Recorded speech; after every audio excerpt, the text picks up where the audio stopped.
Checking my phone, I discovered 13 missed calls, all from my mother-in-law, Martha. Not again, I thought. As I pondered this, my phone vibrated once more. I answered, and Martha's voice, filled with anger, came through. "Excuse me, isn't the allowance for this month $3,000 due?" she demanded. "Excuse me," I retorted. "I'll send the allowance once this month's payment is deposited." Martha raged, completely disregarding my circumstances and only expressing her own desires. I'd had enough of her. Even in this situation, she didn't reflect on her words and actions. I felt I had no choice but to resort to my last option. I pulled myself together and bled out to my phone. "Your son has passed away, so I can no longer send the allowance. My name is Jennifer Smith, 32 years old. I'm a busy working woman at a major financial firm and also a housewife." I continued, "I got married about 2 years ago. I met my beloved husband Mark through our shared hobbies. He was kind to everyone, and I was attracted to his warm smile, quickly developing feelings for him. Apparently, he felt the same way, and after dating for a year, we immediately got engaged. We both believed that we wouldn't meet anyone better than each other. We were living together while dating, and without any major quarrels, we decided to marry. Everything went smoothly for us, but here's where a problem arose. Martha, my mother-in-law. My father-in-law had passed away a few years ago, and since Mark didn't have any siblings, his only family was Martha. The trouble started when I first visited her home to introduce myself before our wedding. "Nice to meet you, Martha," I said, trying to be polite. She clearly showed a displeased expression. "So, you're Mark's fan, huh?" she said. "Yes, my name is Jennifer Miller." "You're a rather plain girl. I wonder what Mark sees in you," she remarked. I couldn't tell if she was joking or seriously meant what she said. Having such words directed at me by the mother of my loved one, I was quite shocked. Seeing my state, Mark frowned at Martha. "Hey, Mom, what's with the sudden harsh words? How can you say such things to the person I chose?" Mark questioned. "No, Mark. I'm just trying to choose a suitable woman for you," she replied. "Choose? I'm the one who chose her. You have no right to meddle. Don't say it in such a cold way. I'm just telling the truth because I care about you. If you were really thinking of me, you'd simply support us. Why can't you understand such a simple thing?" The air turned heavy as an argument unfolded between mother and son right before my eyes. Given that this was my first meeting with Martha, I wasn't in a position to intervene. Although the atmosphere remained awkward, we ultimately managed to express our intent to marry. As we were leaving, Martha called out to Mark, sounding somewhat disgruntled. "Mark, can I have a word? You're going to keep that promise after you get married, right?" "What promise?" Mark inquired. "You know about the allowance or that?" "Yes, I'll be sure to take care of that. Can we not discuss it here, please?" Mark seemed uncomfortable, and the atmosphere between my husband and his mother was tense, thick with discomfort in the car on the way home. I approached Mark to address the lingering concern that had been bothering me. "Hey, Mark, about the conversation you had with your mom as we were leaving," I began. Mark sighed deeply and began to speak slowly. "Yeah, I should have told you about it, Jennifer. I heard something about an allowance after my dad passed away. I've been sending money to my mom every month." "How much?" I asked. $22,000. $2,000? I couldn't help but raise my voice in surprise. Mark continued, "Actually, my mom has a debt. She lost a lot of money at a casino a long time ago. She's still paying it off, and because her health isn't great these days, she spends a lot of time at home. But she still needs money to live on." $2,000? Isn't that a bit too much?" I questioned. "If I try to lower the amount, she keeps calling me over and over, and no matter what, a mother is still a mother. I worry about her living alone." I understood that Mark was devoted to his mother. However, 2 months after our wedding, during my lunch break one day, I received a phone call from Martha. When I answered, she began to speak in a cheerful tone. "Jennifer, long time no see. Can we chat for a bit?" I hesitated before replying, "Yes, what can I do for you?" "You could start sending me money," she said. I was so taken aback that I couldn't find the words to respond. However, Martha seemed excited to continue the conversation. "You mentioned before that you're working for a financial company, right? That means you have a good salary, doesn't it?" she inquired. "Well, not exactly," I replied, avoiding eye contact. "Are you lying to avoid giving me money?" Martha's tone turned accusatory. "That's not what I mean," I explained. "But Martha, you're still receiving financial support from Mark, aren't you?" In response to my question, Martha defiantly replied, "So what?" I stated what I felt. "Martha, receiving $2,000 in monthly support is a big deal, and yet you're asking for more, really." Martha questioned, "If you were to send me an additional $1,000, I could avoid burdening Mark." Confused, I asked, "What do you mean by that?" Martha elaborated, "Well, I have Mark as a guarantor for my debts. If I fail to make payments, the debt collectors will go after him. Do you understand?" "But aren't you using part of Mark's $2,000 to pay back the debt?" I inquired. Martha admitted, "I'm short. I haven't told Mark, but I have a significant amount of debt." From Martha's tone, it was apparent that this was a fact even her husband was unaware of. Having children in the future would increase our expenses.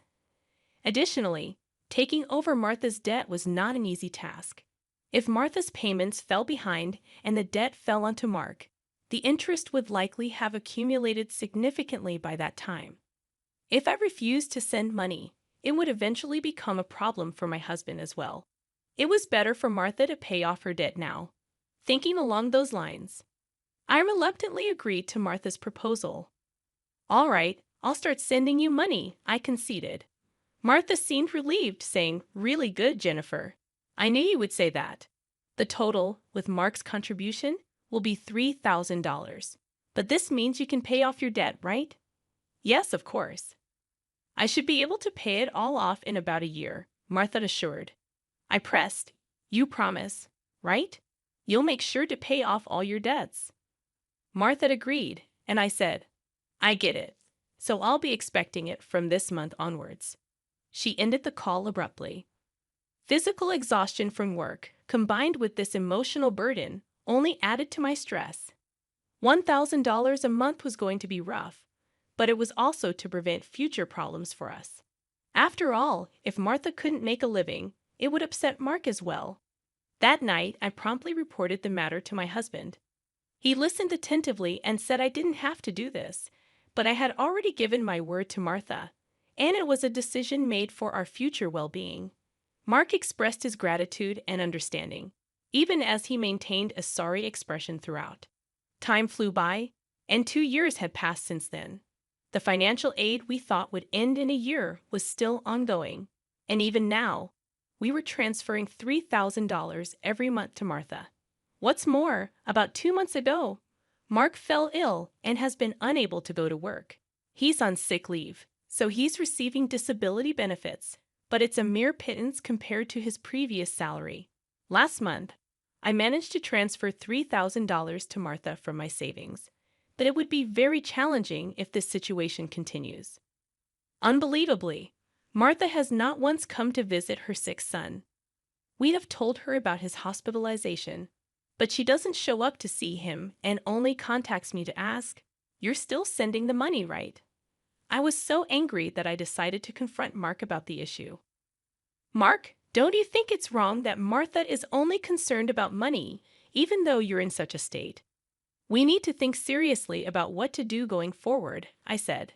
Mark agreed, saying, "Yeah, I've been thinking the same thing. I don't want to put more strain on you, Jennifer. This month, too, she's been bombarding me with calls and messages, asking if we sent the money yet. Are you serious? How can she only think about money when her own son is sick?" Mark showed his anger at his mother, his face slightly tense.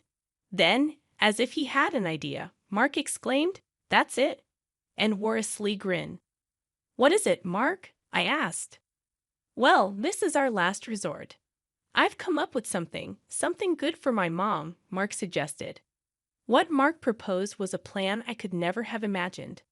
Although it could be called inappropriate, it seemed to be the only way to make Martha understand. A few weeks later, Mark was discharged from the hospital. Martha didn't reply to any of our messages, so we didn't tell her about Mark's discharge in the last 2 weeks. Martha's relentless demands for money had reached a point of absurdity. It seemed pointless to continue sending funds to a mother who showed no concern for her son. While Mark and I were enjoying a cup of tea, my phone buzzed with a message. Upon checking, I found 13 missed calls from Martha. As I pondered this, my phone vibrated again, signaling another call from her. "Hello," I answered, turning on the speaker microphone so that Mark could hear. Martha started shouting immediately. "Listen, where's the $33,000 for this month?" "Excuse me, that's right. The money for this month hasn't been transferred yet," I replied.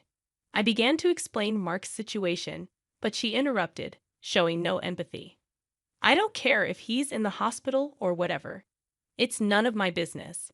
You're working at a good place, right? You must have plenty of savings. Hurry up and transfer it here," Martha shouted angrily. Incredibly, she went on to say something outrageous. "Listen, since you married Mark, if he can't pay, you have to pay me. Understand? If you refuse, I'll make you the guarantor. Got it?" At that moment, something inside me snapped. She was openly displaying her desires without considering our situation at all. I had reached my breaking point. I firmly declare into my smartphone, "Mark has passed away. I can't send you any more money." At these words, Martha blurted out, baffled, "What?" Yes, this was the last resort that my husband suggested, to lie to Martha about Mark's death and observe her reaction. If she showed any sign of sadness, if she reflected on her behavior and apologized, we would continue to support her financially. But if she didn't reflect, if she demanded money, we would cut ties completely. Deep down, I thought that even a money-grubbing woman like Martha would deeply reflect on her actions if she were told that her own son had died. However, the very next moment, Martha burst into loud laughter. "Yay, what's so funny?" I asked. "Well, isn't it obvious? If Mark is dead, that means his inheritance will be distributed to me too. Excuse me, I've been looking into it since I heard that Mark was sick. Listen here, 2/3 of Mark's assets are yours, but 1/3 is mine." I was at a loss for words. I never thought that when she first heard her son was sick, she wouldn't look into treatment, but rather into how the inheritance would be divided. My anger surpassed. I was simply dumbfounded, and my husband appeared to feel the same way. As our eyes met, he slowly nodded, signaling to continue with the plan. I once again addressed Martha in a strong tone. "Martha, did you hear what I said? Mark is dead." "I heard. What about it? Aren't you sad your own son passed away before you?" She callously responded. "You just make sure to send me. I won't let you get away with not doing it," I exclaimed. However, with a click, the phone line was abruptly cut off, and a dial tone echoed. Glancing at my husband, I saw that he was visibly shaking with a face red with anger. "Mark, are you okay?" I asked. My husband looked into my eyes and said, "I'm cutting ties with her. She'll likely come here eventually, demanding my money. Let's wait until then, okay?" "But are you really okay with this? Cutting off ties just like that?" I inquired. "Yeah, I have no regrets. After that call, she's no mother," my husband replied, his eyes filled with hatred, and I felt the same way. A person who only thinks about money over her own son's life is not family to me. A few days later, as we expected, Martha came to our house. For the time being, I decided to hide my husband in the next room and deal with Martha myself. She approached me with a face like a demon. "Hey, give me Mark's inheritance right now," she demanded again. "With that, anything else to say? He's already dead, isn't he?" "It's pointless to say anything now," I retorted. "Yet you never even visited him. What are you saying? Are you really his mother? You're so annoying. Give me the inheritance right away. I don't mind getting a lawyer," Martha persisted. Speaking more would be a waste of time, I thought. Just as I thought that, my husband emerged from the next room. Seeing him, Martha let out a startled gasp, as if she had seen a ghost. Mama. Mark said, "Why did you dead? Long time no, Mom, sorry, but the news about my death was a lie," Mark explained. "A lie? How could you be so disrespectful?" Martha responded.